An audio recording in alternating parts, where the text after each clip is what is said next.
Ayun, so we have a question. Thoughts on the issue na hindi na susuportahan ng MetaTrader ang mga prop firms? Hindi naman sa hindi susuportahan. It's more on, wala naman silang choice. Hindi natin ikakaila that there's a lot of prop firms na doing shady stuff, di ba? And the US is actually cracking down on those, ano naman, those prop firms, which is okay. No problem naman yun, di ba? At least kung talagang mali yung ginagawa nila, at least correct, di ba? Yung mga ganon. This is gearing towards regulations naman, implementation of regulation. So, it's a good thing. Although, for now, medyo magulo talaga, alam mo yun.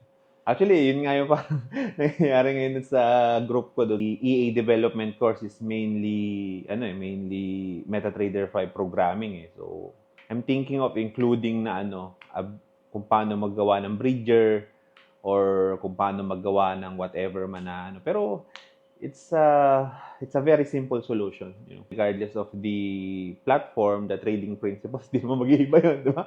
So it's not an issue naman talaga.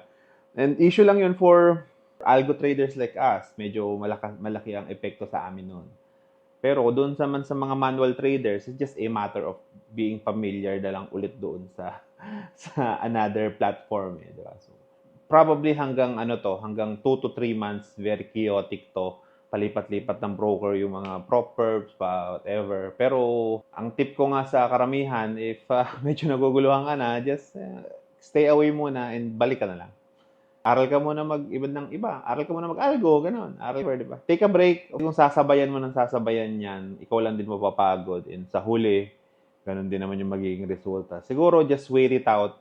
Itong chaotic things na nangyayari sa MetaTrader 5 and other prop firms, just wait it out. And, ayun. And nangyari na to dati. Just practice your trading muna, di ba? It's a time to learn muna, di ba? Alam mo yun?